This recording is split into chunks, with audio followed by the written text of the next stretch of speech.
Today I want to share a text called, or what I call, What They Saw. What They Saw is the title of the text. And there seems to be, at least in my observation, a consistent pattern between leaders and followers. You're going to see in the next 45 minutes or so, there's some pretty big, unique opportunities that certain people have that can be copied and developed to change, I think, other people's lives. And I think that leaders see, at least some leaders see, what followers don't see. Leaders see what followers don't see. And leaders see what's ahead, and then they make decisions based on what they see. And if I can borrow a title by author Mark Sanborn, he says that you don't need a title to be a leader. So many people think that they need to have a role, or they need to have a CEO, or they need to have this long title behind their name to make themselves people that they think that they can lead, but you don't need a title at all. Chuck Swindoll writes, when George Allen moved to Washington, D.C. as head coach of the Redskins, he promised the nation's capital the moon. He told them it would be just a few seasons before he would develop the Redskins into a championship football team. He then promised them the Super Bowl by the second season. That's a pretty big promise. The team had a brilliant preseason that first year. Then, early in the regular season, they won several amazing victories. It appeared the Redskins were to be lifted from their common role of loser to the uncommon role of winner. As time passed, however, the inevitable occurred. They began to lose and lose and lose. The blame fell, at least in part, not on Coach George Allen, but on a quarterback named Sonny Jurgensen. In my opinion, one of the most gifted and effective quarterbacks to ever play the game. Jurgensen possesses a quality I deeply admire, Chuck Swindoll writes, personal security. It seems as though no one can intimidate Sonny Jurgensen. One day after a defeat, Sonny was getting ready to take a shower and go home, and a sports writer leaned over to him in the locker room and said, quote, "Say, Sonny, be honest now," he said. "Don't all these off-the-wall remarks we write and all this public flack disturb you at least a little bit? Doesn't it make you want to quit when people throw things at you from the stands and when you get those dirty letters?" Sonny leaned back and gave a big toothless grin and sighed, "No, not really. I don't want to quit." He said, quote, "I've been in the game long enough to know that every quarterback, every week of the season, spends his time either in the penthouse or in the outhouse." And I think that applies to many, many people who have a leadership role. Again, you don't have to be a leader by title to lead. Turn with me over to 1 Samuel chapter 15. 1 Samuel chapter 15. This is 11 centuries before Jesus was born. So we're talking quite a number of years ago. 1 Samuel chapter 15, starting in verse number 10. Then the word of the Lord came to Samuel, saying, "I regret that I have made Saul king." I'm in 1 Samuel chapter 15, verse 11. "I regret that I have made Saul king, for he has turned back from following me and has not carried out my commands." And Samuel was distressed and cried out to the Lord all night. Samuel rose early in the morning to meet Saul, and it was told Samuel, saying, "Saul came to Carmel, and behold, he set up a monument for himself, then turned and proceeded on down to Gilgal." I'm in verse 13. Samuel said to Saul, and Saul said to him, "Blessed are you of the Lord. I have carried out my command of the Lord." But Samuel said, "What then is this bleating of the sheep in my ears, and the lowing of the oxen which I hear?" Saul said, "They have brought them from the Amalekites," the enemy, by the way, for those who don't know, "for the people spared the best of the sheep and oxen to sacrifice to the Lord your God. But the rest we have utterly destroyed." There's always a but in excuses, if you notice that, but that's another sermon. Verse 16. Then Samuel said to Saul, "Wait And let me tell you what the Lord said to me last night. And he said to him, speak. I'm in now verse 17 of 1 Samuel 15. Samuel said, is it not true, though, you are little in your own eyes, you were made the head of the tribes of Israel. And the Lord anointed you king over Israel. And the Lord sent you on a mission. He said, go and utterly destroy the sinners, the Amalekites, and fight against them until they are exterminated. This is Old Testament stuff. It's pretty deep, radical, R-rated material here, verse 19. Why then did you not obey the voice of the Lord, but rushed upon the spoil and did what was evil in the sight of the Lord? Now, I'm getting to a point. Bear with me. Verse 20. Then Saul said to Samuel, I did obey the voice of the Lord, and went on to the mission on which the Lord sent me, and have brought back Agag, the king of Amalek, and have utterly destroyed the Amalekites. Here's the point that I'm trying to stress here in verse number 21. But the people took some of the spoil, sheep and oxen, the choicest of the things devoted to destruction, to sacrifice to the Lord your God at Gilgal. Then verse 22 says, Samuel said, he says, has the Lord as much delight in burnt offerings and sacrifices as in obeying the voice of the Lord? Behold, to obey is better than sacrifice. Now let me put this in context for a minute. For those who don't understand the Old Testament saga.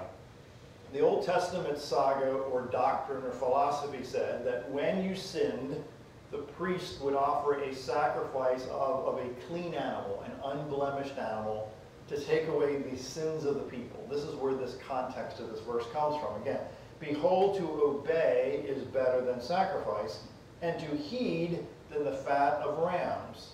Verse 23, for rebellion is as the sin of divination, and insubordination is as iniquity and idolatry. I'll end this text here. Because you have rejected the word of the Lord, he has also rejected you from being king. Now to me, there's so many mini stories or side stories or sub stories in this text. But one of the big things that jumps, or actually two big things that jump out to me, is that Saul blamed the people when Saul was the leader. Big mistake there. And number two, that God was saying through Samuel that it's better to do the right thing, my paraphrase, than to have to go through the process of covering up the sins and the mistakes and the wrongdoings that you've done. So obeying is better than going through the hoops to make better the mistakes and the sins and the errors that you've made. So in other words, doing the right thing is better than trying to repair a mess up. Changing your oil in your car consistently is better than not changing your oil ever. That's right. You know, after a period of time, it catches up with you in a big way. So Saul allowed the people, in quotes, to impair his judgment. How many times have you and I allowed people in our lives to impair our judgment? Some people would call that peer pressure. They would allow people around them and us to distract them from a path that they know that they should be going down. So the role of the king in this text, in this story, was tarnished in the eyes of the people by Saul's actions. Let me say it again. The role of the king was tarnished in the eyes of the people by Saul's actions. So it's really, really important for you and I, even though we don't have a title of a leader, everything we do, everything we say, everything maybe we think has a potential impact on people around us. Peter Drucker was one of the greatest leadership experts of all time, in my opinion. He was very hard to understand when you would hear him speak because of his accent. But when you would read his words are very, very deep. He said there's several definitions of people who lead. He said, quote, they are the trumpet that sounds a clear sound of the organization's goals. The leader trumps, he's the trumpet blower, or she. And number two, he says a leader works. A leader works harder, or at least as hard as the people that they lead. He says that a leader sees his assignment as responsibility than a rank or somebody who has you know, a title. So many times you've seen them and I've seen them. And I can list names of people throughout history who, once they got a title, they thought that they could sit back and just relax and let things happen. Whereas the people who have the title are the ones who typically, at least the correct use of the title, they're the ones who work around the clock. They're the ones who work the hardest and do what they need to do to get stuff done.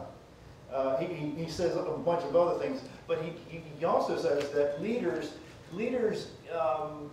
set the example of integrity, because people look to the people with the title. And I've noticed something in my own life and my own experience, that when I mess up in some form or whatever it is, the ripples of the mess up are much bigger than when I do good things. It seems like the ripples of the good things just, you don't see them very clearly. But the mess ups, man, we're talking tidal waves happen. So whether you have a title or whether you don't, every little hiccup you have in your life is amplified so much bigger, especially when you put your heart and your life and your story and your image and your words and all that out there. So you got to be super careful. And I could chase that for a long, long time. Inc. magazine wrote, "Today, Disney is an entertainment giant of nearly unfathomable scale. It holds hundreds of properties, including Marvel Studios and the Star Wars franchise, God rest its soul. Behind the initial economy or company was the innovative, imaginative genius of Walt Disney.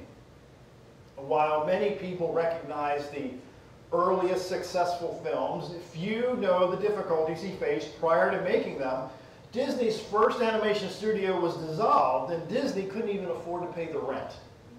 Even after the successful premiere of Snow White and other Disney movies like Pinocchio, they were financial failures. So the lesson in this Inc. magazine article says, the strength of an idea, listen, the strength of an idea cannot be objectively measured by its relative success or failure. I believe the longer I live, that there are times and situations when the full impact of what you do won't be seen for a very long time. Because like I mentioned earlier, those good things create little ripples. The bad things, I mean, if you look at the news, that's why I purposely haven't, for a long time, watched local news, because it's all what? It's all bad news. The good news, the good stories are shoved to the back of the pile, which is a whole new sermon from another story, another theme. But the point is, those good things sometimes take time to really evolve into a situation where they impact people in a dramatic way. We're talking about leadership here. We're talking about what leaders see. During the Nazi occupation of his country in World War II, King Christian X of Denmark noticed a Nazi flag flying over a Danish public building. He immediately called the German commandant, demanding that the flag be taken down at once. The commandant refused. Then a soldier will go and take it down, said the king. He will be shot, said the commandant. I think not, replied the king, for I shall be the soldier. Within minutes, the flag was taken down. So I wonder how many times, if you and I aren't that courageous to stick our neck out in such a dramatic way that things can only change because of what you do. You can delegate, you can send the email, you can send the text message, you can write a letter, you can make a phone call, but some things cannot be changed unless you step up and make those changes. And I'll say it 10 or 20 or 30 times here today. You don't need a title to be a person who leads and changes cultures, changes organizations, changes neighborhoods, changes families. Paul Borthwick writes, you must be willing to stand alone. Oftentimes the waves of adversity sometimes are pretty substantial, meaning that everybody in the room, everybody in the office, from high to low, does not see what you see. And sometimes you have to be willing to stand in the middle of the storm and say, you know what, I'm going to push through my concept, my idea, my image, because that's what leaders do. Number two, you must be willing to go against public opinion in order to promote what you believe. How many times haven't you read through history? I mean, from thousands of years ago until today. The people that are the, quote, movers and shakers do exactly that. They are the ones who speak the loudest, sometimes in ways that I don't agree with. In fact, most of the time when they do that, I'm not mentioning any names here today, but the arrogance is so ugly it takes away from the message of the person who thinks they can lead. I'll leave that as gray as I choose to be. You must be willing to risk failure. How many times haven't you met people who have lived a lifetime but have lived safely? And oftentimes, for some of us who are wired in a certain way, taking risks are terrifying. And things that are terrifying, as one of 4 personality types, we are tempted to step back and try to push forward those people that seem to be braver, that's a word, braver than us, that have the courage and the skill sets and the personality style that can do things better than us. You must, this is a tough one for me, maybe for you, but the author says that we have to master our emotions. You know how difficult that is some days to master your emotions? Again, I could chase thoughts on that, but I'll leave that alone. Another point this author says, you have to be above reproach. And I mean, these days with technology and online stuff, I mean, you have to not only talk the talk, but you need to walk the walk. Even when you think nobody's looking, you need to walk the walk. It's really, really important. And the author says also that you need to be willing to make decisions that others won't make. We just read a story about Saul. Saul blamed the people, although Saul knew what the right thing to do was. He says, but the people did this. Well, wait. Saul was in charge. Saul was the king. Saul was the one who made policy for that country, yes? So if Saul allowed it, then at least in God's eyes, it was okay in Saul's eyes. So then Saul got the blame for it, and the kingdom was taken away from him. And it was given away to a younger man with a humble heart. Do you hear what I'm saying here today? The author also says that you have to be, you can never be content with being average. You can never be content with being average. One speaker said that he doesn't want to die being average and ordinary. We're talking about what leaders see. What leaders see is different than what followers see. I've seen it more times than I care to share. But the followers could be young, could be old, see only past their nose. Maybe not past their nose, maybe up to their nose. They can't see what can happen tomorrow or next week or next year. But leaders see what's not even visible to most people. Turn with me over to 1 Kings chapter 17. Excuse me, 1 Kings chapter 16. 1 Kings chapter 16. 1 Kings chapter 16, starting in about verse, I want to say verse 7. But the Lord said to Samuel, that this is after Saul was rejected as king. So now Samuel was given the role to find a new king, because Saul really messed up. I'm in 1 Kings 16, around verse 7. Samuel. Pardon? Samuel. Did I say Saul? I'm sorry.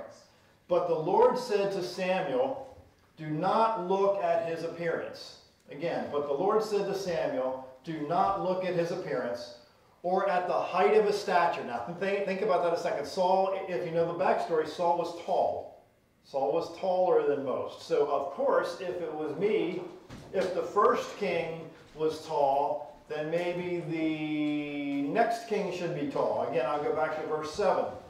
But the Lord said to Samuel, do not look at his appearance or at the height of his stature, because I have rejected him. For God sees not as man sees, for man looks at the outward appearance, but hear this, but God looks at the heart. Another paraphrase of this text says, but the Lord said to Samuel, don't judge by a man's face or height. Don't judge by a man's face, all right. For this is not the one. I don't make decisions the way you do. Men judge by outward appearance, but I look at a man's thoughts and intentions. A man's thoughts and intentions. David was the one, not Saul, listen, who was not afraid to take on an unbeatable enemy. Think about the story if we push past this text just a few chapters, maybe less than that, whereby David was given an opportunity to literally change the scenery, if you will, to change the hierarchy when he wasn't even, this happened before, he didn't even have a title yet. But remember, he was taking care of dad's sheep. He came up to run an errand. Remember that? He came up to run an errand for his dad, and he was placed in an opportunity right there to literally change the culture. And then the eyes, what changed from Saul to David. Mm-hmm. So leaders see what most of us cannot imagine. That's right. I'll say it again. Leaders see what most of us cannot imagine. Think about all of the inventors over the years. Stuff that didn't even exist. They saw it before it existed. Mm-hmm. Then they created a lifestyle. They created systems. They invented things. They worked as hard as they needed to invent something that didn't exist prior to. Richard Mouw writes, in fact, he quotes this from another author. He says, the first responsibility of a leader is to define reality. I think Max Dupree said that originally. He said, leaders need to have a good picture of what is really going on around them, and they need to help others take an honest look at this reality. Mm. How many people have you met and seen throughout history are just yes men or yes people? Oh, yes. Oh, man, I could run down on that one, but again, I'll try not to get distracted. You don't want yes people in your life. You want people that challenge your thought. You want people that stretch you. You want to have people that give you angles and points of view that will give you ahas. Because yes peoples really, to be very candid with you, don't help you grow. That's right. Because they're thinking just like you. So if they think just like you, who needs you? Who needs them? You need people to offer information that can challenge what you're doing. Once upon a time, there was a group of soldiers who were lost in the Alps. And they became lost. And they were hungry and disoriented. They argued about which way to go. But in the fading light, every peak looked exactly the same. The soldiers had no chance of surviving the night in the freezing temperatures. Suddenly a miracle happened. One of them found a map sewn into the lining of his kit bag, and he plotted a route and marched them briskly back to base. Later, when they were warm and well fed, the soldiers looked closer at his map. It was actually a map to some other place hundreds of miles away. It's like the old saying, when you're lost, any old map will do. Now that's a silly kind of corny story, but oftentimes, and this sounds probably not so polite, but sometimes you act the part when internally you're scared out of your mind, if that makes any sense. Right. Meaning that you know the right thing to do, but you may not know exactly where you're going to end up. But right now you're in a role, you're in a situation that people are looking at you at a certain point or have a certain expectation. And you do what you do with the tools that you have, and you create the environment. A leader creates the environment that will inspire the people, when in fact, internally sometimes you need inspiration from them. Mm-hmm. Am I making any sense to anybody? Amen. There's a story. I love stories because stories really illustrate so much of what life's all about. Writer and jazz enthusiast Nat Hentoff, let me try that again. Nat Hentoff on Duke Ellington. Ellington talked to me about his music. He composed with each musician in the band, particularly in mind, the story says. He says, you keep their weaknesses in your head as you write, and that way you astonish them with your strengths. How many times haven't you had people in your life that know what your weaknesses are, but they enlarge your strengths. So by the end of the day, or by the end of the week or the month, or that relationship, whatever you're in, you now know that you have strengths that you didn't know that you had in the beginning of the relationship with the people or the person that you've been dealing with. The point I'm trying to make is there are people in your life that can help you blossom if you place the people in your life in certain ways and certain times. I think most of the time, you and I walk right past people who can help us blossom. And it's up to you and it's up to me to, and I'll use the sales term, it's up to you and me to recruit people to keep in our lives that will challenge us, that will stretch us, that will enable us to do things that maybe we haven't thought about in the past. 1 Samuel chapter 16, once again.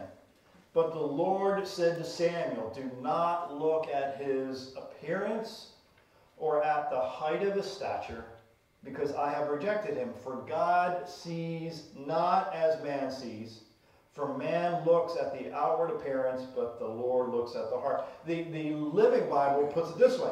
Don't judge by a man's face or height, for this is not the one. I don't make decisions the way you do. Men judge by outward appearances, but I look at the man's thoughts and intentions. So here's an interesting criteria that has changed now between Saul and David. You see, starting now, Samuel understands that leaders were to be chosen based on what's on the inside and not what's on the outside. How many people have you been around in your own life that you see them in a certain role that you certainly did not think that they would have earned that role or grown into that role? But then you see them and then you invest the time to look at their history and look at the battles they've fought and the difficulties they've overcome and the people they've surrounded themselves with.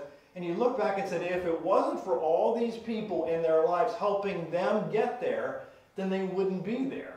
So, in my opinion, nobody reaches the top of the mountain alone. Not even possible. Everybody gets wherever they've been with help from other people. And at least in my old age, I'm always giving credit to the people who helped, at least in my life, get wherever I am, if that's any place. You understand? Because you can't get there by yourself. And when you think you've gotten there by yourself, then something like what happens with Saul. You get cut off because you think it's all you. Because Scripture told us that Saul thought it was all him. True leaders see that they're no better than the people that they lead. I'll say it again. True leaders see that they're no better than the people that they lead. How many people have you met that have or had leadership roles that got really ugly because they thought that they were it?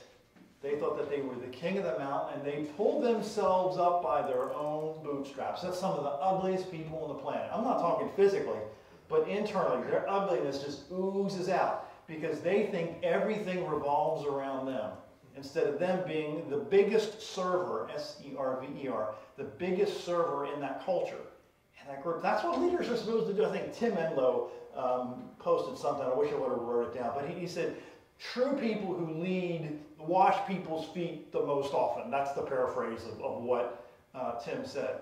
Not to have titles or crowns or kings. That doesn't do diddly squat. Over 200 years, a great example of this, 200 years ago, a man in regular street clothes rode past a small group of tired and battled, weary soldiers.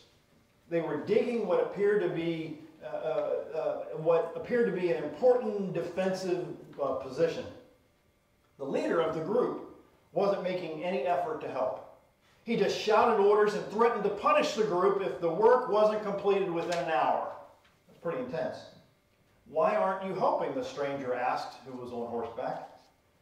I'm in charge. The men do as I tell them, said the leader. He added, help them yourself if you feel so strongly about it.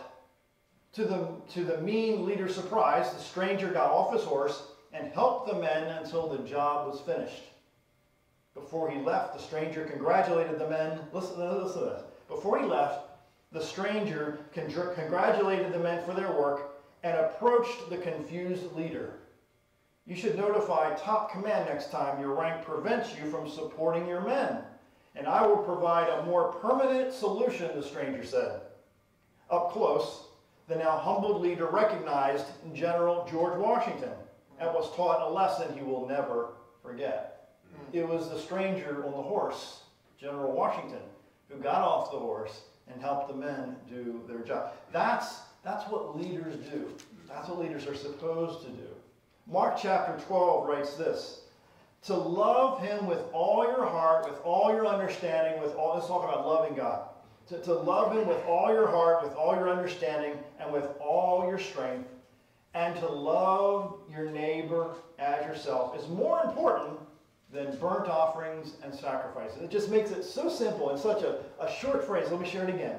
To love God with all your heart, with all your understanding, with all your strength, and to love your neighbor as yourself is more important than the burnt offerings and sacrifices. It just makes it so simple, doesn't it? Leaders see what is the right thing to do and to have the courage to do it. Leaders see what the right thing is to do and have the courage to do it. Leaders see what most of us can't even imagine. Think about that. The people in your own workplace, the leaders see what most of us can't even imagine. If you or leaders or potential leaders don't see what's going on around you, then we may not be able to impact the people that we could impact, even though we're around them all the time. Because you and I are in a place, we're in a workplace, we're in an environment, we're in a neighborhood, we're in a group, we're in some sort of forum on purpose to make a difference in people's lives. So if we don't take advantage, the point is, if we don't take advantage of the opportunities that are around us every day to lead from the position we're in. Some people think you need to lead from the top. You don't lead from the top, you lead from anywhere on the hierarchy. It doesn't, again, I'll borrow Mark's quote, you don't need a title to be a leader. You really, really don't. What you don't notice, listen, what you don't notice and what you miss can get you hurt or killed.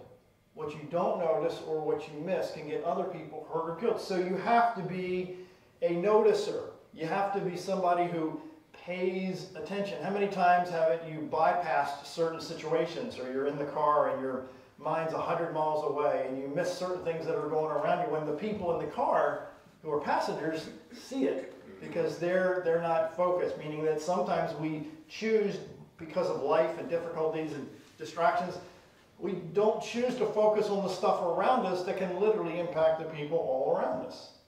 Leaders look for ways to improve what's going on around them. Leaders look for ways that improves what's going on around them. Those who lead are specialists in taking bad news and reframing it in a way that followers see it as opportunity. Let me say it again. Leaders are specialists in taking the bad news and reframing it in a way where their followers see opportunity. Turn to Numbers chapter 13. Numbers chapter 13 is a prime old example of this exact point. And I'm not going to read all of it, but I'll read part of it. Numbers chapter 13, starting at about verse 25, this is when a group of people were about to move into a new part of the world, and these guys were sent out to spy out the land for a month and a half-ish, 40 days, right? They were sent out. So most of them came back, and said that there's a lot of bad guys. There's some really, really bad guys over there. But down in verse 30, not Numbers chapter 13, now verse 30. Then Caleb quieted the people before Moses and said, "We should by all means go up and take possession of it, for we will surely overcome it." Verse 31. But the men who had gone up with him and said, "We are not able to go against the people, for they're too strong for us." So they gave out to the sons of them, inhabitants, and they saw them, they were of great size. Verse 33. There were also, they saw these big guys, and we became grasshoppers in their sight. And so we were in their sight. So what they saw, they assumed that they couldn't overtake it. How many times haven't you seen stuff in your own life that you thought you couldn't overtake it, you thought that you couldn't overcome it until somebody reframed it for you. I had a text conversation this morning with somebody about that. Because if you choose to reframe what's going on, or what was going on, or what is going on, the whole angle changes. How many times haven't you looked at something differently, and the whole situation changed because of how you looked at it, because of how you reframed it. So the few saw the glass as half full, and the majority saw the glass as half empty, or totally empty. So my suggestion to you and to me is to make sure that you keep people in your life that remind you that the glass is half full. That is a big deal. Because some of us struggle with the glass, at least in our own mind, that our glass is half empty all the time. So you have to keep people in situations and set your life up in a way that remind you that the glass is half full. Paul Greasley shares that leaders make investments in learning. This is a really big deal. People who lead, again, whatever role you're in, wherever you are in the hierarchy, invest in getting better every day. Because what I found is that atrophy comes into the situation very quickly. When you don't develop daily, then you weaken daily. And I think, at least in my own world, that you weaken faster than you strengthen, meaning it takes a lot longer to build the strength and it goes a lot faster to lose the strength. Again, that's another story and another example I could go on for half an hour on. Leaders see each person, this author says, as in God's image, or they see people that God can do things in their lives that they can't even imagine. How many times have you looked at certain people and thought, there's no way they can develop to do this, or there's no way that they can, so you've reframed them in such a way, or you frame them in such a way that there's no hope for that person. Whereas God sees the potential in almost everybody. Leaders encourage others to see things differently. Leaders encourage others to see things differently. They see things through not only their eyes and their experience, but I think more importantly, the experience of people that they've studied and they've read about, because leaders always invest in getting better. So the leaders who invest in getting better certainly understand that they haven't reached the top by themselves. They've stood on the shoulders of giants who stood on the shoulders of giants who stood on the shoulders of giants and wiser people than them. Why do leaders see things differently? Leaders see opportunities disguised as difficulties. And I'll get to that when I'm stopping the recording and sharing some awesome news with you all here today. There's another story about Walt Disney, who died 6 years before the opening of Disney World. At the opening ceremony, two Disney executives were sitting together. One said, "Too bad, Walt couldn't have been here to see this." And the other replied, "You're wrong. Walt did see it. That's why it's here." Sorry. So many of us forget that you have to see it before it becomes a reality. If you don't see it before it becomes a reality, then guess what happens? You bypass every, or at least many, opportunities to make stuff happen because you're not looking for it, because you didn't think or don't think it was possible for it to happen. So if you have an expectation of something to happen, then you look for ways to make that happen, whatever that is. And then more importantly, and that's off topic, off notes, then you create a why behind it. You create why, you're looking for the what, because when your why is bigger than your what, then anything's possible. That's another sermon that I'm jumping into here. Eric Garner writes, "Leaders do more than have a vision of what's possible. They articulate it and draw others in. They do this through metaphor, images, and triggering the innate desire of all people to really change people's lives." He shared an example. Compare the visions of two soft drink companies back in the 1920s. One was a Boston-based company called Moxie's, M-O-X-I-E-S. Their stated aim was to sell herb-based drinks. Nothing to get excited about there. The other company's vision was to, quote, to quench the thirst of a nation. That company was Coca-Cola. Today, nobody remembers moxies. It's all about framing. It's all about setting an image. It's all about putting a picture. That's what Jesus did all the time. I shared that a week or two ago. He shared stories. He created images in people's minds and their hearts to point them in a direction that he was trying to get them to go to, when dictating to them wasn't necessarily the path that he should have taken. So he started to tell stories. Turn over to Luke chapter 18. Luke chapter 18, Jesus noticed those who were at the bottom of society's hierarchy. I'm in Luke chapter 18, Living Bible.